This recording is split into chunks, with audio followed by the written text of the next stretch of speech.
বিএনপিকে খালি আপনারা বলবেন এরা ইসলামকে ভালোবাসে না, কোরআনকে ভালোবাসে না, এরা খারাপ, এই সেই।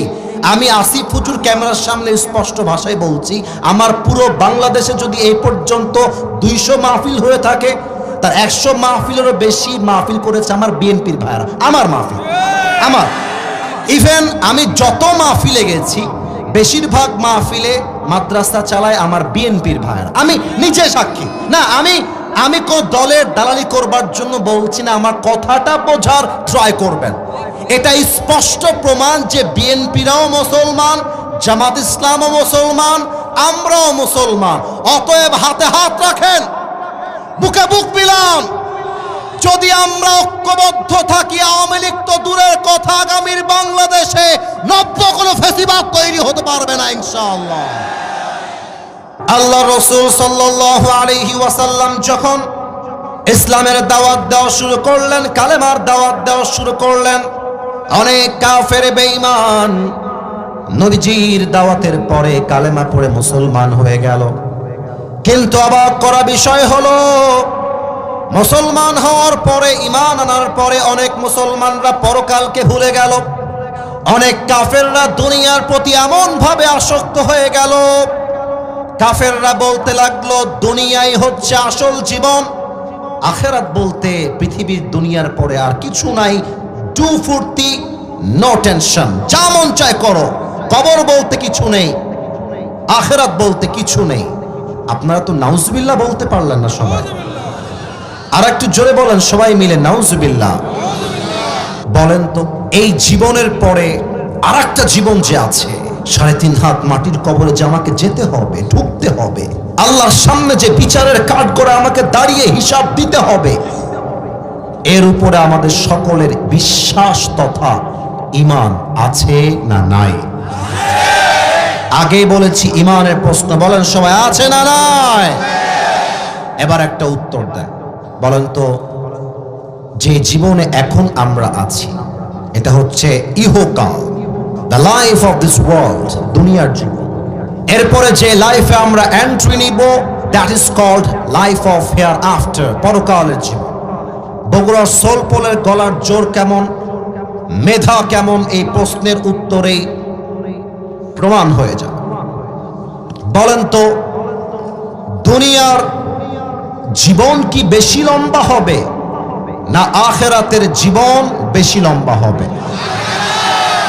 30 নম্বর পারা, 4 নম্বর পৃষ্ঠা, সূরাতুন নাজিআতের সর্বশেষ আয়াত, কান্নাহুম ইয়াওমা ইয়ারাউনাহা লাম ইয়ালবাথু ইল্লা আশিয়াতান আও দুহাহা। কি অবাক করা কথা আল্লাহ বলছে, যে মুরব্বীর বয়স 80 বছর, যে মুরব্বীর বয়স 100 বছর, ওই মুরব্বী যেদিন মারা যাবে, পরকালের জীবনটা যেদিন থেকে শুরু হবে, কিয়ামতের দিন যখন সে দেখে ফেলবে, সে বলবে আল্লাহ, দুনিয়ার 80 বছরের জীবনটা আজকে আমার কাছে জাস্ট একটা সকাল কিংবা সন্ধ্যার মতো মনে হচ্ছে। আমার কাছে মনে হচ্ছে আমি 100 বছর বেঁচে ছিলাম না, আমি জাস্ট একটা সকাল বেঁচেছিলাম, আমি কেবলমাত্র একটা সন্ধ্যা বেঁচেছিলাম। দুনিয়ার জীবনে এতটা লম্বা হবে কিয়ামতের দিবস, এতটা লম্বা হবে পরকালের জীবন। এই জন্য আমি, আমার একটা মাহফিল বগুড়াতে ছিল, বগুড়া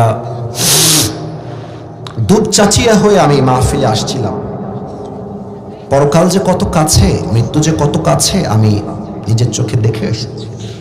সেদিন এটা বলছিলাম, আমি যদি বগুড়ার মাহফিলে এসে থাকি, বগুড়ার মানুষ আমাকে যে পরিমাণ ভালোবেসেছে এটা আমি ভুলতে পারবো না, এত ভালোবাসা। সেই দিন আসার সময় মাহফিল করে গেলাম, যাওয়ার সময় রাস্তার উপরে একটা স্পিড ব্রেকার ছিল, অনেক উঁচা, ইট ওয়াজ ভেরি হাই। ওটা আমি খেয়াল করি নাই, স্পিড ব্রেকারটা খেয়াল করি নাই আমরা। তো গাড়ি চলতেছে 110 কিংবা 120 হবে বা 80 হবে। স্পিড ব্রেকারের কাছে এসেই গাড়িটা ব্রেক মেরেছে। এত এত জোরে আঘাত খাইছে গাড়িটা যে গাড়িটা উপরে উঠে গেছে। উপরে উঠে গিয়ে যখন উঠে গেছে আমি পড়ে ফেলেছি লা ইলাহা ইল্লাল্লাহ মুহাম্মাদুর রাসূলুল্লাহ। এর মানে কি? মানে হলো এই যে চাকচিক্যময় জামা, এই যে টুপি, এই যে জুব্বা, জাস্ট আসিফ হুজুরের রুহুটা বের হয়ে যাবে। বগুড়ার গাবতলীর সমস্ত যুবকরা দৌড় দিয়ে এসে মৃত্যুর সাথে সাথে আমার জামাগুলো খুলে সাদা কাফনের কাপড়ে প্যাকেট করে 3.5 হাত মাটির ঘরে শোয়াই দিবে। এটাই হচ্ছে দুনিয়ার জীবনের আসল বাস্তবতা, ঠিক কিনা বলে? রূপেরই গৌরবে সাজিয়াছ সাজ, সোনা দানা কত কি আর রাজকী পোশাক, যেদিন প্রাণ চলে যাবে সবই পড়ে রবে, প্রাণ চলে যাবে সবই পড়ে রবে, গায়ে দেবে মার কিনো থন রে মোনা আমার, কেন বাঁধো দালান ঘর। বগুড়ার গাবতলীবাসী, একটা লাইন যদি আপনি সত্যিকার অর্থে মৃত্যুকে বিশ্বাস করেন, পরকালকে ভয় পান, জাস্ট একটা লাইন যদি জেনে থাকেন আমার সাথে বলবেন, একদিন মাটির ভেতরে কেন বাঁধো দালান ঘর। ঠিক কিনা বলেন সবাই আপনারা? দেহ তোমার চর্ম চর গলে পচে যাবে, শিরার উপর শিরাগুলি ছিন্ন ভিন্ন হবে, মুন্ডু মেরু দণ্ড সবই হবে খণ্ড খণ্ড, মুন্ডু মেরু দণ্ড সবই হবে খণ্ড খণ্ড, পড়ে রবে মাটির উপরে মোনা আমার, কেন বাঁধো দালান ঘর। একসাথে গান, একদিন মাটির ভেতরে হবে ঘরে মোনা আমার, কেন বাঁধো দালান ঘর। ঠিক কিনা বলেন সবাই আপনারা? This is the reality of the day of judgment. কিয়ামতের দিন শুরু হওয়ার পরে মানুষ বুঝে যাবে দুনিয়াটা ছিল ওয়ামাল হায়াতুদ দুনিয়া ইল্লা মাতাউল গুরুর। This life of this world is nothing more than play and entertainment. এই দুনিয়ার জীবনটা একটা চাকচিক্যতা ছাড়া, ধোঁকা ছাড়া আর কিছুই হতে পারে না।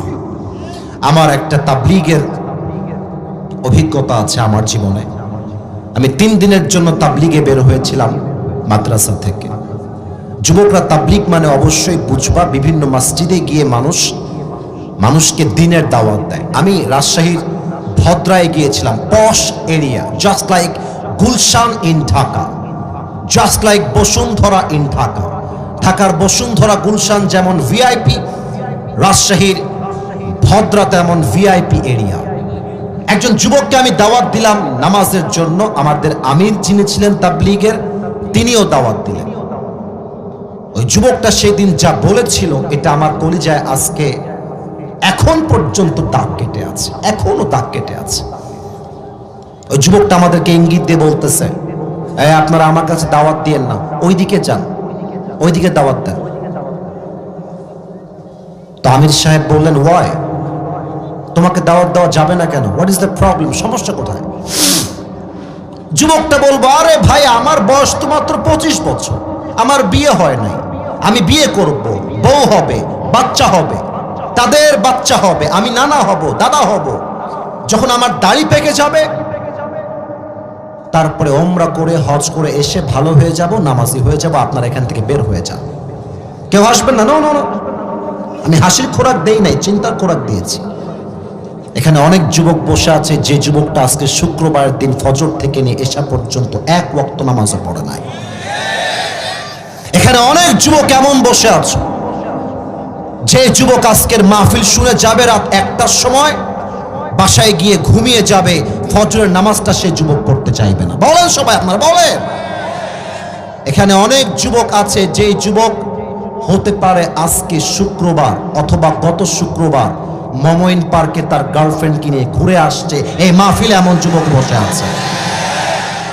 মমইন পার্কে যখন যাবেন, হ্যাঁ আমি জানি এই কথা বললে অনেকের গায়ে জ্বালা পড়া শুরু হয়ে যাবে, but I am talking about the reality, I am talking about the হাকিকত। এটাই বাস্তবতা। অনেক মেয়েকে দেখলাম, আমাকে দেখার জন্য প্রিয় বোনেরা রাস্তায় দাঁড়িয়েছিলেন, আমাকে দেখার জন্য আপনারা অনেকে চিৎকার পর্যন্ত করেছেন। I salute you, I respect you, আমি আপনাকে সম্মান জানাই। তবে প্রত্যেকটা মেয়েকে আজকের মাহফিল থেকে বলে যেতে চাই, কবে আবার দেখা হবে এটা আমি জানি না, বাট মাথায় রাখবেন, দাড়ি টুপি রাখলে যেমন হুজুর হওয়া যায় না, বোরকা আর হাত মোজা পড়লেই তেমন দিনদার মেয়ে হওয়া যায় না।